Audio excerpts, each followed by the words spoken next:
Recorded Books presents Assassin's Creed, The Resurrection Plot by Kate Heartfield, narrated by Moira Quirk. Chapter 1. Pierrette Arnaud sat on the edge of a 4-story roof and pulled her cloak tightly around her, so the blue ball gown beneath wouldn't draw attention. Beside her, Safia El-Nadi was dressed in her usual dark shawl that fell in a peak over the forehead, a thin gold cylinder between her eyes, holding the black crocheted veil that hit at her waist. Much less conspicuous, at least in this part of Cairo. The women were two small additions to a skyscape of square roofs and twisting domes, lattice windows and fluted columns, stonework and plaster. Their feet dangled from the roof of a gable, a good vantage point. Safia had kept company with Pierrette on the walk from the house they shared near one of the old city gates. From the beginning, Pierrette felt they were being followed. She trusted her instincts, but if there was someone following, she couldn't see them. Perhaps she had reached the moment in her life as an assassin when ghosts would dog her steps. It would only be fair. She had created enough of them.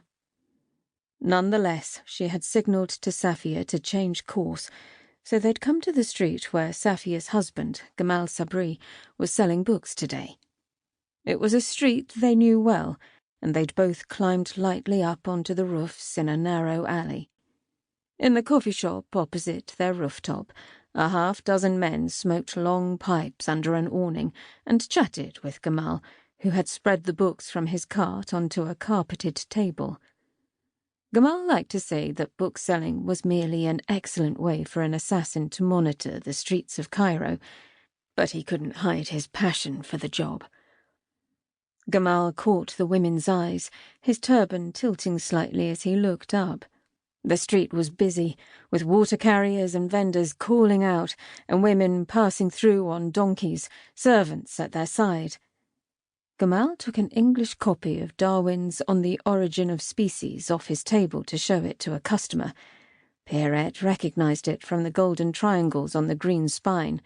She'd perused the books on Gamal's cart many times. "I see no followers," Safia said. The shadows were long. The sun was beginning to set. She had to be at the Opera House soon. Still, something kept her where she was. "Do you want to go over the plan again?" Safia asked patiently. "You seem nervous." Pierrette was 37 years old, a skilled assassin and a veteran circus performer. She did not think of herself as a person who got nervous. The reason she'd come to Egypt in the first place was that she'd been frustrated by the unwillingness of the British assassins to take risks. She was here to fight. She was grateful to have a task she believed in.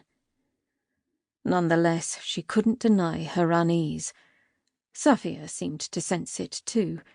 She had spoken in French, although she usually spoke in Arabic to help Pierrette practice. "I suppose I am. It's been a long time since I've been in fine company," Pierrette said, tucking a silk bow beneath her cloak. Truth be told, she was looking forward to the chance to wear a beautiful new dress. "And I've never met the Khedive." She was looking forward to that, too. Khedive Ismail Pasha, Viceroy of Egypt, technically answered to the Ottoman Sultan, but he had ambitions of his own. Not only was he intent on rebuilding half of Cairo, but he had covered Egypt in railway lines and presided over the 10-year construction of the Suez Canal. Tonight, weeks of celebrations would begin, as the canal was nearly ready to open.